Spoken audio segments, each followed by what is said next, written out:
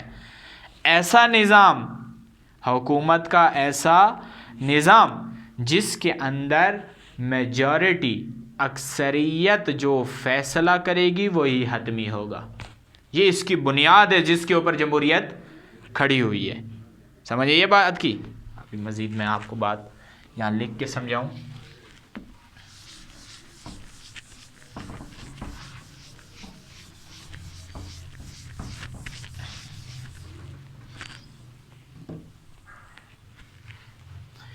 خوب، اگر آپ سے پوچھا جائے کہ جمہوریت کی بنیاد کیا ہے،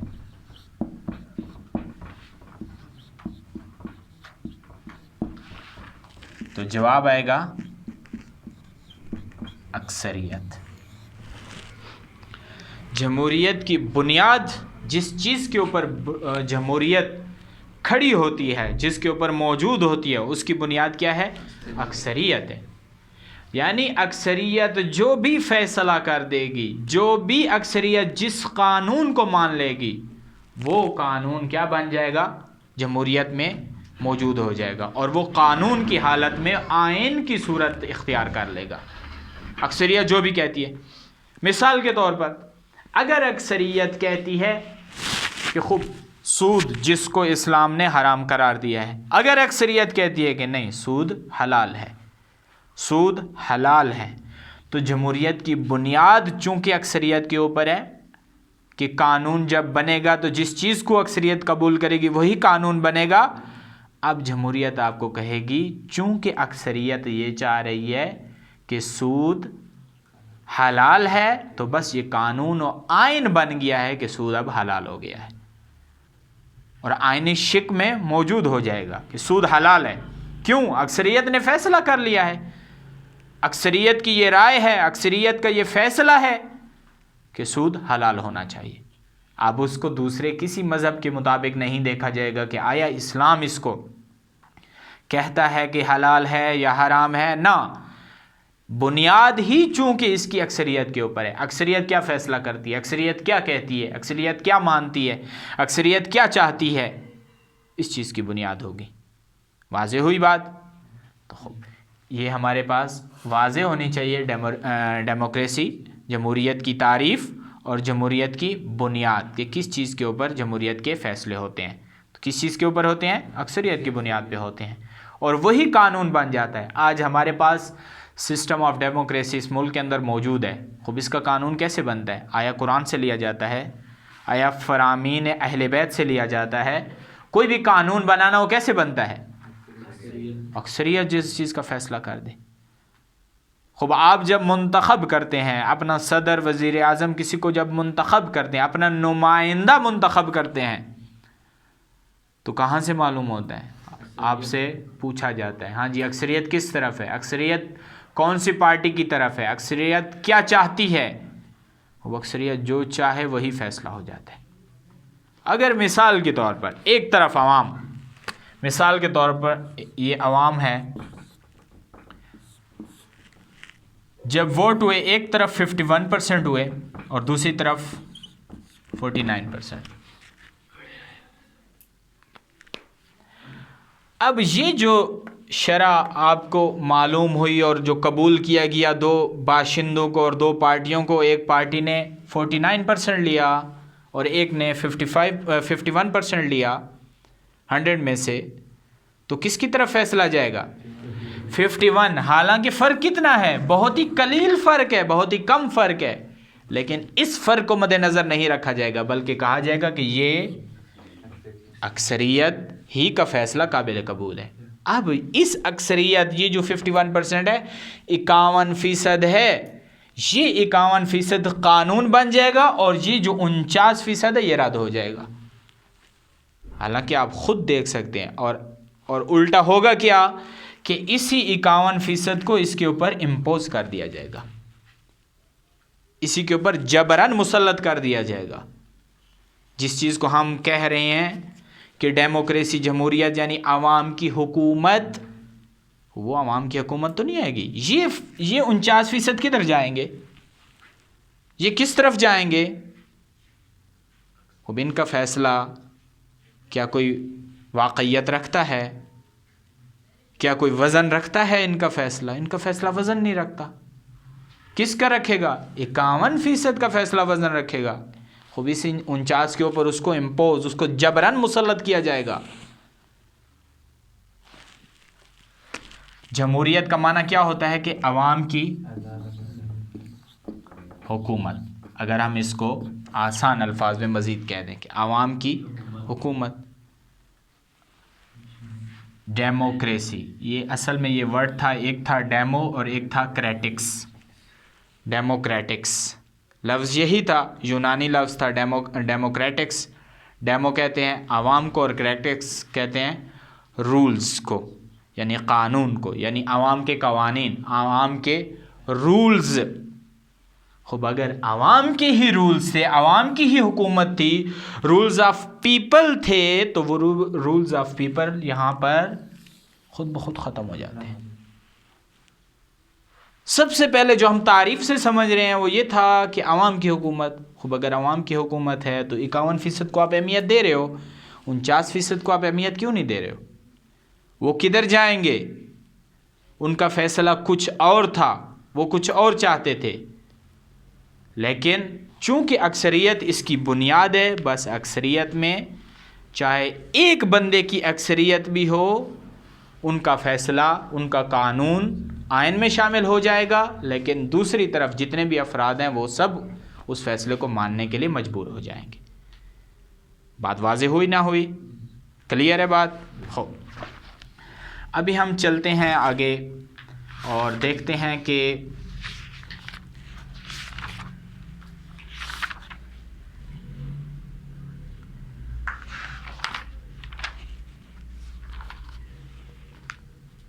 جمہوریت کے اجزاء ترکیبی، جس چیز سے جمہوریت بنی ہے، ہم اس کو بھی سمجھنے کی کوشش کرتے ہیں کہ جمہوریت کیسے بنی ہے۔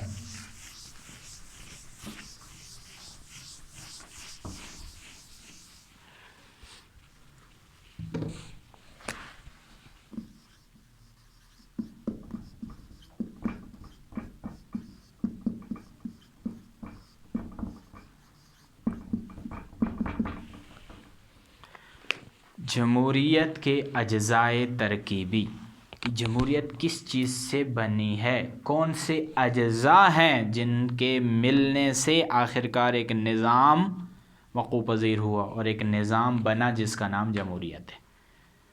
بات واضح ہو رہی ہے؟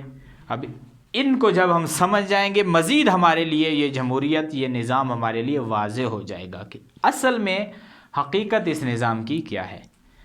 اب دیکھیے، کچھ لوگوں نے آ کر اسی جمہوریت کو اسلام بنانے کی کوشش کی، کچھ نے اس کو کفر بنانے کی کوشش کی، کچھ نے کہا نہیں آدھا اسلام ہے اور آدھا کفر ہے۔ خوب مختلف لوگوں نے مختلف تجزیے کیے اور کہا کہ جمہوریت کو ماننا چاہیے، کچھ نے کہا نہیں بالکل ہی نہیں ماننا چاہیے، کچھ نے کہا ہاں ہم آدھا مان سکتے آدھا نہیں مان سکتے، آدھی جمہوریت ٹھیک ہے اور آدھی ٹھیک نہیں ہے۔ بات واضح ہو رہی ہے؟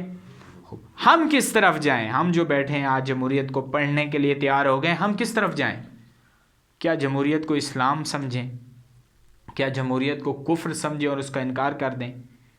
یا ہم کہیں کہ ہاں آدھی جمہوریت ٹھیک ہے، اس کو ہم قبول کرتے ہیں، اور آدھی جمہوریت جیسے بعض کا نظریہ موجود ہے۔ یہاں پر آپ نے خود فیصلہ کرنا ہے، اس سسٹم کو پڑھنے کے بعد، سمجھنے کے بعد، اس کی حقیقت جاننے کے بعد آپ نے خود فیصلہ کرنا ہے کہ ہم نے کون سی صف میں جانا ہے۔ آیا یہ جمہوریت ایسی چیز ہے جس کو اگر قبول کیا جائے تو کوئی مسئلہ نہیں ہے، یا اس کو قبول کرنے سے واقعی کوئی مسئلہ ہے، واقعی اسلام ہمیں اس کی اجازت نہیں دیتا یا دیتا ہے، یا اس سسٹم کو ہم آدھا قبول کر لیں اور آدھا قبول نہ کریں. جو کچھ باتیں اس کی درست ہیں وہ ہم قبول کر لیتے ہیں، جو درست نہیں ہیں وہ ہم قبول نہیں کرتے. خوب ہم کس طرف جائیں یہ ہم نے خود فیصلہ کرنا ہے. آج یا اگلی کلاس میں جب اس ٹاپک کو ہم مکمل کر لیں گے تو ہمیں خود فیصلہ کرنا ہوگا کہ ہم نے کس طرف جانا ہے، ہم نے کیا کرنا ہے. کیونکہ اکثر لوگ کسی بھی نظریے کو سمجھنے کے لیے کچھ شخصیات کی پیروی کر رہے ہوتے ہیں. معاشرے کی بات کر رہا ہوں، پورے پاکستان کی کہہ لیں یا پوری دنیا کی بات کر لیں، اکثریت لوگوں کی کسی شے کی تحقیق میں نہیں جا رہی ہوتی، بلکہ ان کے بڑے جو بات کر رہے ہوتے ہیں اسی کو قبول کر رہے ہوتے ہیں. اس بات کی قرآن نے گواہی دی ہے. میں آپ کے سامنے ایک آیت بھی لکھ دیتا ہوں اس کے اجزاء پڑھنے سے پہلے، اور اس آیت کو بیان کرتے ہیں. قرآن نے کہا ہے کہ لوگ بات کی تحقیق نہیں کرتے، بلکہ جو ان کے بڑے کہہ رہے ہوتے ہیں، جو ان کے سردار و حاکم کہتے ہیں اسی کو قبول کرنے کے لیے تیار ہو جاتے ہیں. اپنی تحقیق کبھی بھی نہیں کرتے، اپنی بات کبھی بھی نہیں مانتے، ہمیشہ اپنے بڑوں کے پیچھے چل رہے ہوتے ہیں. کیا یہ درست ہے؟ نہ، ایسا ہرگز درست نہیں ہے. یہ معیار ہرگز اسلام کا نہیں ہے کہ جو بات بڑے کہیں گے وہ قابل قبول ہے اور جو بات چھوٹے کہیں گے وہ قابل قبول نہیں ہے. مثال کے طور پر آج اگر کوئی شخص جمہوریت کی مخالفت کرے اور جا کر کسی کو کہے کہ نہیں جمہوریت درست نہیں ہے بلکہ نظام ولایت ہی نظام ہے جو اللہ کی نگاہ میں، ائمہ کی نگاہ میں، اسلام کی نگاہ میں قابل قبول ہے، تو شاید وہاں سے یہ جواب سننے کو ملے کہ مثلا فلاں فلاں فلاں وہ تو کہتے ہیں کہ جمہوریت درست ہے. خوب آپ اتنے چھوٹے ہو کے کہہ رہے ہیں کہ جمہوریت درست نہیں ہے، ہمارے بڑے کہتے ہیں کہ جمہوریت درست ہے، تو آپ کیسے یہ کہہ رہے ہیں؟ تو ان سے یہی سوال کیا جائے کہ نہ، کیا اسلام کی نگاہ میں، دین کی نگاہ میں، قرآن کی نگاہ میں جس بات کو کوئی بڑا کہہ دے تو وہ درست ہو جاتی ہے اور جس بات کو کوئی چھوٹا کہہ دے تو وہ غلط ہو جاتی ہے؟ نہ، ایسا ہرگز نہیں ہے. جس قدر بھی کوئی چھوٹا ہے عمر کے لحاظ سے، اگر وہ بات درست کر رہا ہے تو اسلام اس بات کو اہمیت دیتا ہے، بجائے اس کے کہ کوئی کتنا بھی بڑا ہو جائے، کوئی کتنا بھی تجربہ کار ہو، کوئی کتنا بھی دین پڑھ لے، باوجود دین پڑھنے کے اس کی بات غلط ہو سکتی ہے. حضرت ابراہیم علیہ السلام جب بت توڑے تھے، معلوم ہے حضرت ابراہیم کی کتنی عمر تھی؟ شاید نہ پڑھا ہو، تاریخ میں اختلاف ہے، لیکن ایک روایت کے مطابق، حتیٰ اہل سنت کی روایت کے مطابق، کہ حضرت ابراہیم علیہ السلام کی عمر 16 سال تھی. جب بت توڑے اس وقت 16 سال کے تھے، اور حضرت ابراہیم جوان اور حضرت ابراہیم کے مد مقابل بڑے بڑے، بہت بڑے عالم، فاضل، ملا وہ موجود تھے حضرت ابراہیم کے مقابلے میں. رسول اللہ صلی اللہ علیہ وآلہ وسلم کو جو سب سے پہلی مشکل معاشرے کے اندر آئی وہ کیا تھی؟ کہ لوگوں نے کہا کہ آپ کیسے نبی ہو سکتے ہیں؟ اتنے بڑے بڑے افراد موجود ہیں، وہ نبی نہیں ہیں، آپ نبی ہو گئے ہیں، آپ تو ابھی جوان ہیں، آپ تو ابھی تر و تازہ جوانی میں داخل ہوئے ہیں، آپ کیسے نبی ہو سکتے ہیں؟ آپ کو نبوت کیسے مل سکتی ہے؟ وہ آیت ہے قرآن کی، آپ کے سامنے پڑھتے ہیں.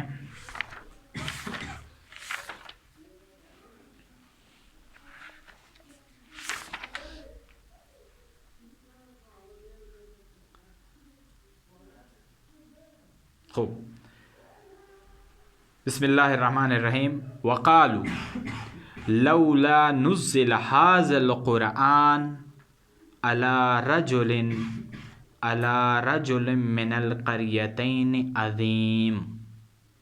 کیا کہا ان لوگوں نے جو رسول اللہ کے دشمن تھے، جو رسول اللہ کے مخالف تھے اس معاشرے کے اندر؟ کیا کہا انہوں نے کہ اگر یہ قرآن جو رسول تم ہمیں پڑھا رہے ہو جس کی آیات کی تلاوت تم ہمارے سامنے کر رہے ہو، اگر یہ قرآن ہمارے کسی بڑے کے اوپر نازل ہو جاتا تو ہم اس کو قبول کر لیتے، لیکن چونکہ رسول اللہ تم کہہ رہے ہو تم ابھی بڑے نہیں ہو، جوان ہو، ہم اس کو قبول کرنے کے لیے تیار نہیں ہیں۔ یہ ان کا جواب تھا۔ یہ وہ کہہ رہے تھے مخالفین، رسول اللہ کے دشمن۔ تو سب سے پہلے انبیاء کو جو سب سے بڑی مشکل آئی وہ یہی مشکل آئی کہ جتنے بھی اس وقت معاشرے میں بڑے تھے، سردار تھے، وڈیرے تھے، چودھری تھے، انہوں نے مخالفت کی۔ ہر نبی کی مخالفت میں سب سے پہلے کون آیا؟ بڑے سب سے پہلے ان کی مخالفت میں، ہر نبی کی مخالفت میں۔ عوام مخالفت کم کر رہی تھی، سردار اور بڑے جو تھے وہ مخالفت زیادہ کر رہے تھے۔ کیوں؟ کیونکہ وہی علم جو انہوں نے پڑھا ہے وہی ان کے لیے رکاوٹ بن جاتا ہے، وہی ان کے لیے صد بن گیا۔ وہ علم جس کو پڑھ کر وہ بڑے ہو گئے وہی صد بن گیا۔ اور آج معاشرے میں لوگوں کے پاس یہ علم یہی صد بنا ہوا ہے، اسی نے راستے کو بند کر دیا ہے، راستہ مکمل بند ہوا ہے اسی علم کے ذریعے سے۔ جمہوریت بالمقابل نظام ولایت، جمہوریت کو قبول کرنے کے لیے تیار ہو جاتے ہیں۔ جمہوریت درست نظام ہے، اگر ہم اس کو اسلام نہ بنا سکیں تو اس کو اسلام میں داخل کرنے کی پوری کوشش کر رہے ہوتے ہیں، اور آخر پر ہمارا نظریہ بن جاتا ہے کہ جمہوریت اسلامی جمہوریت قبول کیجئے۔ اسلام جمہوریت کی اجازت دیتا ہے۔ ہم نے یہ تمام باتیں پڑھنے کے بعد فیصلہ کرنا ہے، ہم نے جاننا ہے، ہم نے پہچان کرنی ہے کہ یہ جمہوریت آیا واقعی ایسا نظام ہے جس کو قبول کیا جائے یا قبول نہ کیا جائے۔ پہلی دلیل آپ کو دی ہے میں نے شروع میں، اگر آپ نے نظام ولایت کو ثابت کر دیا ہے تو پھر تمام نظاموں کی نفی ہو گئی۔ یہ پہلی دلیل ہے جس کے چند درس کے ذریعے سے ہم نے نظام ولایت کو ثابت کیا ہے۔ آج ہم جمہوریت کو پڑھ رہے ہیں، اگلی کلاس بھی جمہوریت کی ہوگی۔ اس کے ذریعے سے ہم حقیقت تک پہنچیں گے اور دیکھیں گے آیا جمہوریت ایسا نظام ہے جس کو اسلام میں داخل کرنے کی کوشش کی جائے۔ اب آئیے اجزائے ترکیبی کو پڑھتے ہیں کہ کتنے اجزائے ترکیبی ہیں جمہوریت کے اندر۔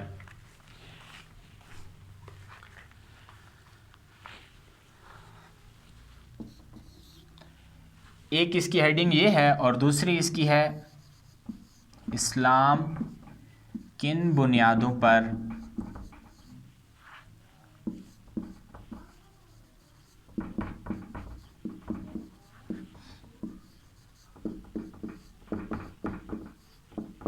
مسترد کرتا ہے۔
خوب،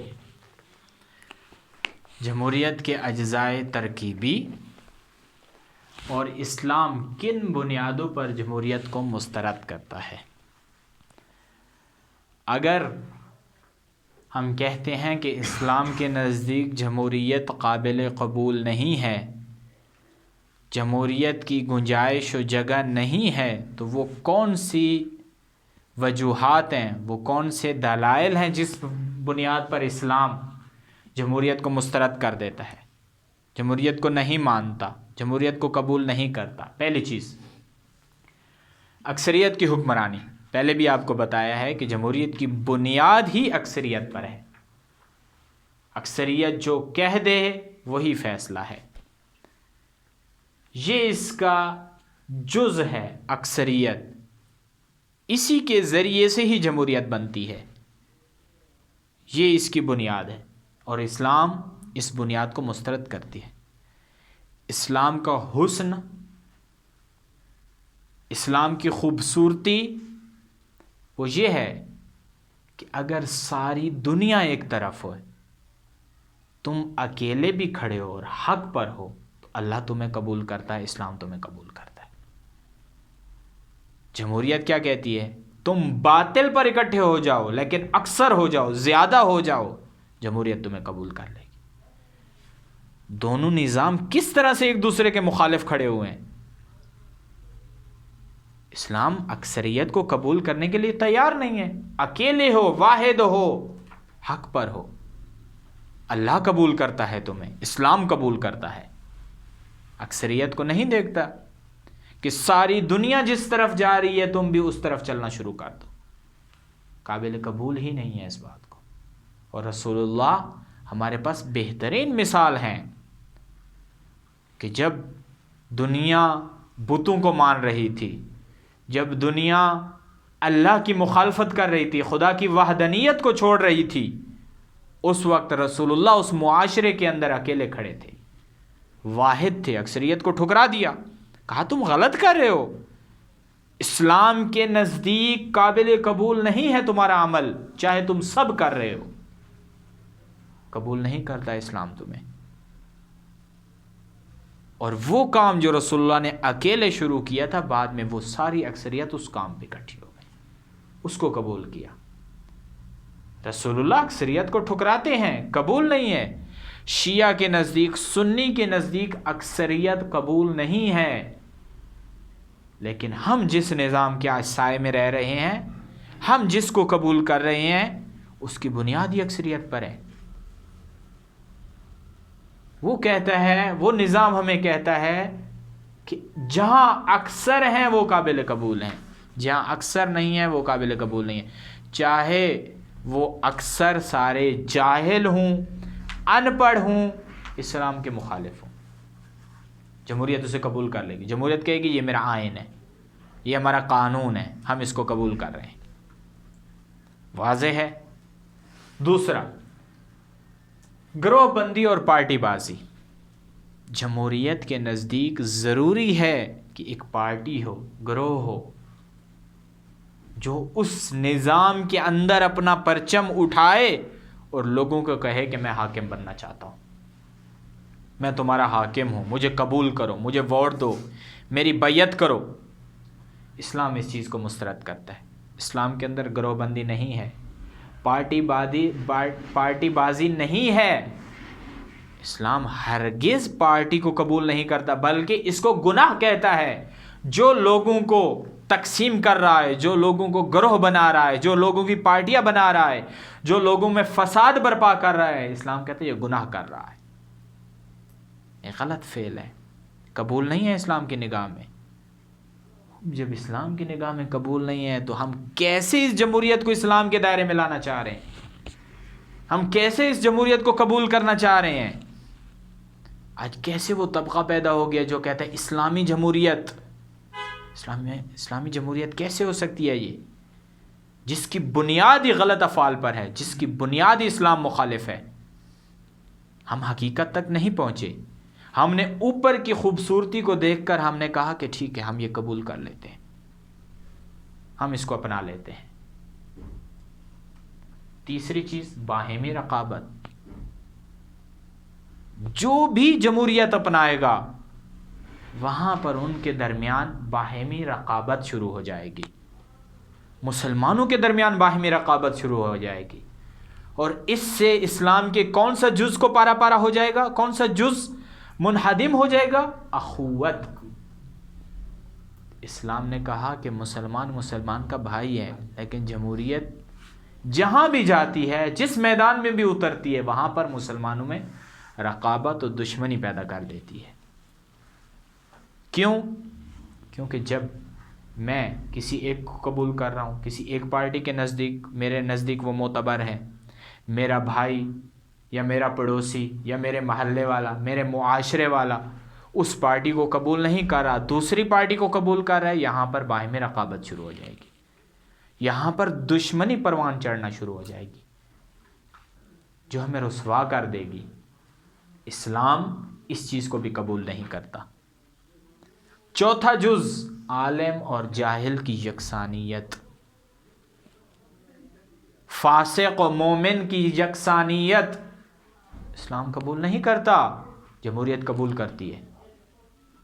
جمہوریت کہتی ہے ٹھیک ہے، سارے معاشرے کے اندر چاہے کوئی عالم ہے یا جاہل ہے، چاہے کوئی استاد ہے یا کوئی ان پڑھ ہے، چاہے کوئی فاسق ہے یا مومن ہے، چاہے معاشرے کے اندر کوئی کافر ہے، کچھ بھی ہے،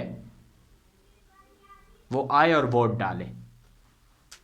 ایک طرف مومن ووٹ ڈال رہا ہے، ایک طرف منافق و فاسق ووٹ ڈال رہا ہے، دونوں کا ووٹ برابر ہے، ایک ہی پلڑے میں دونوں کو گنا جائے گا. لیکن قرآن کے نزدیک، اسلام کے نزدیک عالم اور جاہل برابر نہیں ہے، قبول نہیں ہے اسلام کو. اسلام کہتا ہے کہ عالم کا مرتبہ بلند ہے، مومن کا مرتبہ بلند ہے، استاد کا، معلم کا، مجاہد کا مرتبہ بلند ہے. لیکن اس سسٹم کے اندر جس کو ہم نے قبول کیا، جس کو لوگ دین کے اندر داخل کرنے کی کوشش کر رہے ہیں، اس سسٹم کے اندر عالم اور جاہل برابر ہیں، یکساں ہیں، کوئی فرق نہیں ہے دونوں میں. پانچویں چیز، مرد اور عورت کو یکساں حق کے حکمرانی حاصل ہے یا یکساں حقوق حاصل ہیں. آج نعرہ اسی جمہوریت میں لگتا ہے کہ مرد اور عورت برابر ہیں. اسلام کہتے ہیں مرد اور عورت برابر نہیں ہیں. مرد قوی ہیں عورتوں سے، قرآن کہتا ہے مرد زیادہ قوی ہیں ان عورتوں سے، برابر نہیں ہیں.